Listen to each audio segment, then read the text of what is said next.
மகரம் ராசி அன்பர்கள் அனைவருக்கும் வணக்கங்க. இன்றைய நாள் இனிமையான நாளாக தொடரட்டும். நாம் இன்னைக்கு இந்த பதிவில் ஜூலை 10க்கு பிறகு, அதாவது வரக்கூடிய பௌர்ணமிக்கு பிறகு உங்களோட வாழ்க்கையில் ஏற்படக்கூடிய மாற்றங்கள் என்ன மாதிரியான விஷயங்கள் பௌர்ணமிக்கு பிறகு நல்லதாக நடக்கும். பௌர்ணமி தினத்தன்னைக்கு நீங்கள் என்ன செஞ்சீங்கன்னா உங்களோட வாழ்க்கையில் நீங்கள் மேன்மையை அடைய முடியும். இருக்கிற கஷ்டத்தை எல்லாமே போக்கிக் கொள்ளக்கூடிய வல்லமையே உங்களுக்கு இந்த மாதம் தரப்போகுதா இல்லையா?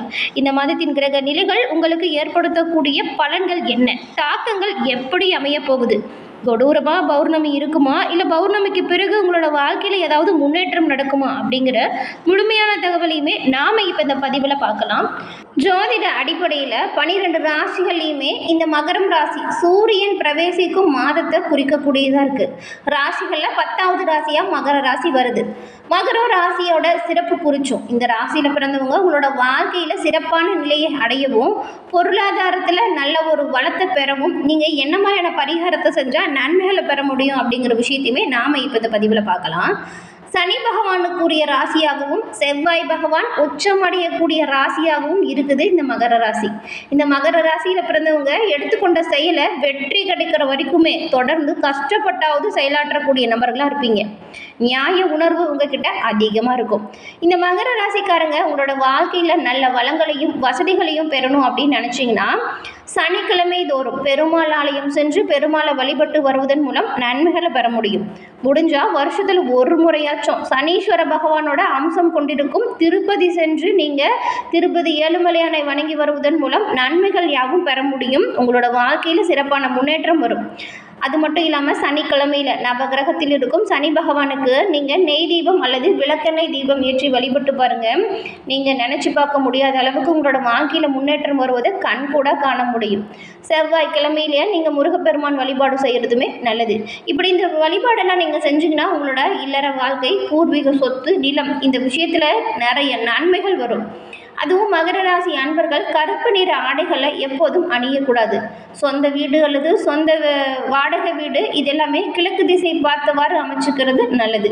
நீங்கள் பெரும்பாலும் ஏழை எளிய மக்களுக்கு அன்னதானமோ, கோவில்களுக்கு போகும்போது கோவிலில் வெல்லம், தேன், அரிசி இதெல்லாம் தானமாக தந்தீங்கன்னா உங்களோட விருப்பங்கள் கூடிய விரைவில் நிறைவேறும். இந்த ஒரு வழிபாட்டை தொடர்ந்து செய்யுங்க, நன்மைகள் வந்து சேரும்.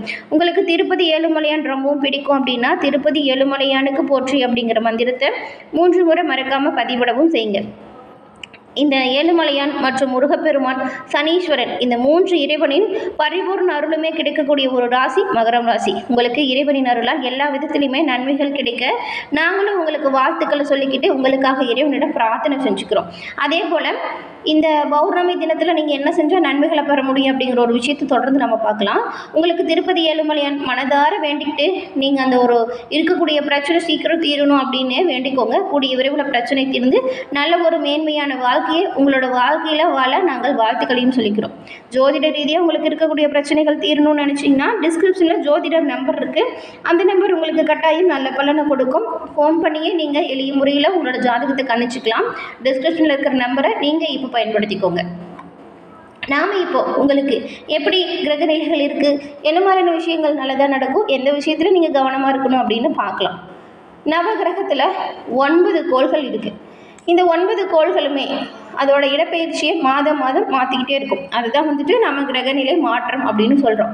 இந்த மாதம் ஏற்பட்டிருக்கக்கூடிய கிரகநிலை மாற்றம் மகர ராசி அன்பர்களுக்கு என்ன மாதிரியான விஷயத்தில் எப்படி அமைய போகுது அப்படிங்கிறத பார்க்கலாம். 9 நவகிரகங்களுமே அவ்வப்போது தன்னோட இடத்தை மாற்றிக்கிட்டே இருக்கும். மகர ராசி அன்பர்களுக்கு இந்த மாதம் ஏற்பட்டிருக்கும் கிரக மாற்றம் அப்படிங்கிறது ரொம்பவுமே நல்லதாக இருக்குது. இந்த இடப்பெயர்ச்சிகளால் சுபபலன் அசுபபலன் ஒவ்வொரு ராசிக்குமே கிடைக்கும். அந்த வகையில் உங்களோட ராசிக்கு எப்படி அமைஞ்சிருக்கு அப்படின்னு பார்த்தா மகர ராசி அன்பர்களுக்கு இந்த மாதம் மிகவும் அருமையான ஒரு காலகட்டம். ஏன் அப்படின்னா 6, 8, 12 இந்த 3 இடங்களுமே உங்களுக்கு சிறப்பான ஒரு யோகத்தை கொடுக்கக்கூடிய வகையில் இருக்குது. இந்த மாதம் நீங்கள் செய்யக்கூடிய ஒவ்வொரு விஷயத்திலுமே நன்மை வந்து சேரும், ராஜயோகம் உண்டாகும். ஒரு மகத்தான வெற்றி கிடைக்கக்கூடிய உன்னதமான மாதமாக மகர ராசி அன்பர்களுக்கு இந்த மாதம் அமைஞ்சிருக்கு. சொல்லப்போனால் இப்போ இருக்கக்கூடிய தைரியத்தை விடவே அதிகமாக தைரியம், தன்னம்பிக்கை உண்டாகும். பணம், மனம் ரீதியாக இதுவரைக்கும் பட்ட கஷ்டத்திலிருந்து விடுதலை பெற போகிறீங்க மகர ராசி அன்பர்களே. நீங்கள் எடுத்த காரியம் எல்லாத்துலேயுமே நீங்கள் வெற்றி பெறக்கூடிய அமைப்பு உண்டாகும். கொஞ்சம் கண்ணும் கருத்துமாக சிறப்பாக செயலாற்றணும். சுக்கிர பகவான் தன்னோட சொந்த வீட்டில் இப்போ இருக்கிறது மகர ராசி அன்பர்களுக்கு இது நாள் வரைக்கும் இல்லாத அளவுக்கு நல்ல ஒரு முன்னேற்றம் பெறக்கூடிய அமைப்பு. சுக்கிரன் 11ஆம் இடத்தை உங்களுக்கு பார்க்கறதுனால லாபங்கள் உண்டாகும். நீங்கள் செய்யக்கூடிய ஒவ்வொரு முயற்சியிலுமே முன்னேற்றம் பிறக்கும். அதிக அளவிலான பயணங்கள் உங்களுக்கு இந்த மாதம் ஏற்படும். அதுவும் மாத பிற்பகுதியில் கடகத்துக்கு சூரிய பகவான் செல்லும் பொழுது 7ஆம் பார்வையாக உங்களோட ராசியை பார்க்குறாரு.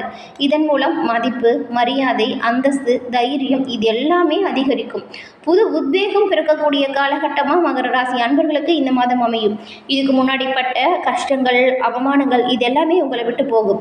உங்கள் மீது இருந்த அவப்பெயர் நீங்கி நல்ல பெயர் உருவாகும். உங்களோட நல்ல செயலுக்கு அவ்வப்போதைக்கே நல்ல ஒரு மதிப்பு, மரியாதை, அதற்கான அங்கீகாரம் கிடைக்கும். இதுக்கு முன்னாடி நிறைய வேலைகளை சிறப்பாக செஞ்சுருப்பீங்க, அதற்கான அங்கீகாரம் கிடைச்சிருக்காது. அது உங்களோட மனதுக்கு ரொம்பவுமே கஷ்டத்தை கொடுத்துருக்கும். அந்த மாதிரியான பிரச்சனை எல்லாமே உங்களை விட்டு நீங்கும். நீங்கள் செய்யக்கூடிய ஒவ்வொரு விஷயத்திற்குமே அதற்கான அங்கீகாரம், பாராட்டு உடனுக்குடன் உண்டாகும். உங்களோட வளர்ச்சி இப்போ அபரிவிதமாக அமைய போகுது. தொழில் முனைவோராக மாறக்கூடிய யோகம் கூட மகர ராசி அன்பர்களுக்கு இந்த மாதம் ஏற்படும். கூடுதல் வருமானம் பெறுவதற்கு நீங்கள் அதிக வேலைகளை செய்வீங்க. அரசு சார்ந்த எல்லா விதமான காரிய தடைகளுமே உங்களை விட்டு இந்த மாதம் நீங்கும். 20 வயதுலேருந்து 40 வயதுக்கு உட்பட்டவங்களுக்கு இந்த மாதம் ஒரு நல்ல ஒரு காலகட்டமாக அமைஞ்சிருக்கு. ஏன்னா கைவிட்டு போன விஷயங்கள் எல்லாமே திரும்ப கிடைக்கக்கூடிய யோகம் உங்களுக்கு அமைஞ்சிருக்கு. இந்த ஒரு விஷயம் ரொம்பவுமே சிறப்பானதாக பார்க்கப்படுது.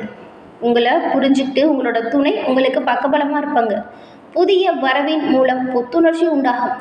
உங்களோட வாழ்க்கை ரொம்பவுமே சிறப்பாக அமைய போகுது. எதிர்காலத்தின் கற்பனைகளை நனவாக்கக்கூடிய அமைப்பு இந்த மாதம். ராசிநாதன் 3இல் அமரும் பொழுது அபரிவிதமான தைரியம், தன்னம்பிக்கை உண்டாகும். உங்களை அவமானப்படுத்தியவங்க முன்னாடி நீங்கள் வாழ்ந்து காட்டும் காலகட்டம் தாங்க இது. அதற்கான வாய்ப்புகள் வரும்போது தவற விட்டுறாதீங்க. சிறப்பான முயற்சி சிறப்பான முன்னேற்றத்தை கொடுக்கும். 40 வயதுக்கு மேற்பட்டவங்களுக்கு சனி தசைக்குள் நுழையிறதுனால புதிய தொழில் தொடங்கக்கூடிய வாய்ப்பும் இருக்குது. அந்த வாய்ப்பு வந்துச்சுன்னா அதை அப்படியே நீங்கள் பயன்படுத்திக்கிட்டு நல்ல முன்னேற்றத்திற்கு என்ன பண்ணணும் அப்படிங்கிறத நல்லா கவனமாக செய்யுங்க. தொழில் தொடங்குவதற்காக இப்போ நிறைய பணம் இல்லை அப்படின்னு நினச்சிங்கன்னா அதற்கான கடன்களுமே கிடைக்கும். பெரிய அளவில் கடன் படாதீங்க. நண்பர்களால் ஆதாயம் உண்டாகும். அவங்களால அனுகூலமான பயன்கள், செயல்கள் நடக்கும். நிறைய ஆன்மீகம் பயணம் மேற்கொள்ளக்கூடிய வாய்ப்பு கூட கிடைக்கும். சொல்லப்போனால் மன ரீதியாக உங்களுக்கு இந்த மாதம் திருப்தி உண்டாக போகுது. உங்களை அழகுபடுத்திக்கிறதுல ஆர்வம் காட்டுவீங்க. காதல், கவிதை அப்படியே ரொம்பவுமே சிறப்பான ஒரு வாழ்க்கையாக அமைய போகுது இந்த மாதம். இதுவரைக்கும் பட்ட கஷ்டத்திற்கும் அவமானத்திற்கும் பதில் சொல்லக்கூடிய காலகட்டம் தாங்க இந்த காலகட்டம்.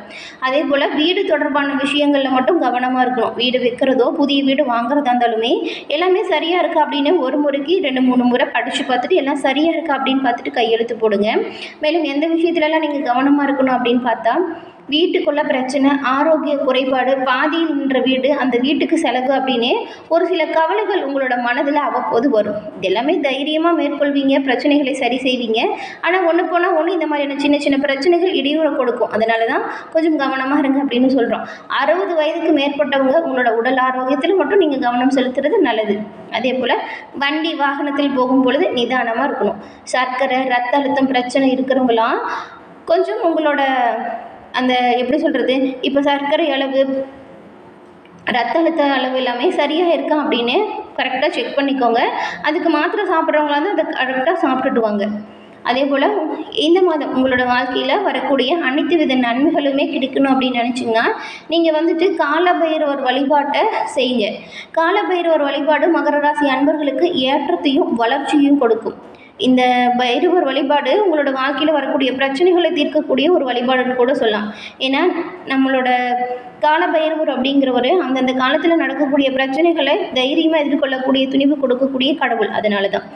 அதே போல் இந்த பௌர்ணமி தினத்தில் நீங்கள் உங்களோட குடும்பத்தோடு குலதெய்வ கோவில் சென்று வழிபட்டு வாருங்கள். நன்மை உண்டாகும், நல்லது நடக்கும். முடிஞ்சால் குடும்பத்தோடு குலதெய்வ கோவில் சென்று வழிபடுங்க. மகர ராசி அன்பர்கள் ஒவ்வொரு பௌர்ணமியிலையுமே உங்களோட குலதெய்வத்தை வழிபட்டு வந்தீங்கன்னா நன்மைகளை பெற முடியும். எல்லா விதத்துலையுமே முன்னேற்றத்தை அடைய முடியும். வரக்கூடிய பிரச்சனை எவ்வளவாக இருந்தாலுமே அதை தீர்க்கக்கூடிய வல்லமை உங்களோட குலதெய்வத்திற்கு உண்டு. இந்த பதிவு பார்த்துட்டு இருக்க மகர ராசி அன்பர்கள் உங்களோட குலதெய்வம் எந்த தெய்வம் அப்படிங்கிறதையுமே நம்மளோட கமெண்ட் பாக்ஸில் சொல்லுங்கள். உங்களுக்காக உங்களோட குலதெய்வத்திடம் நாங்களும் உங்களுக்காக பிரார்த்தனை செஞ்சுக்கிறோம். எல்லா விதத்திலுமே நன்மைகள் பெற்று நலமுடன் வாழ வாழ்த்துக்களையும் தெரிவிச்சுக்கிறோம். என்ன மகர ராசி அன்பர்களே, இந்த பதிவை நீங்கள் பயன்பெறும் வகையில் அமைச்சிருக்குன்னு நினைக்கிறோம். பதிவு பிடிச்சிருந்தால் லைக் பண்ணுங்கள். உங்களோட நண்பர்கள் உறவினர்கள் மகர ராசியாக இருந்தால் அவங்களுக்கும் இந்த பதிவை ஷேர் பண்ணுங்கள். நீங்கள் இப்போ தான் ஃபர்ஸ்ட் டைம் நம்மளோட சேனலை பார்க்குறீங்க அப்படின்னா மறக்காமல் நம்மளோட சேனலை சப்ஸ்கிரைப் பண்ணி வச்சு கூட வர பெல் ஐகானை கிளிக் பண்ணி வச்சுக்கோங்க. அப்போ தான் நாங்கள் போடுற பதிவுகள் உடனுக்குடன் நோட்டிஃபிகேஷன் மூலம் உங்களை வந்தடையும் அதை தெரிவிச்சுக்கிறோம். தொடர்ந்து பார்த்தமைக்கு நன்றி நேயர்களே.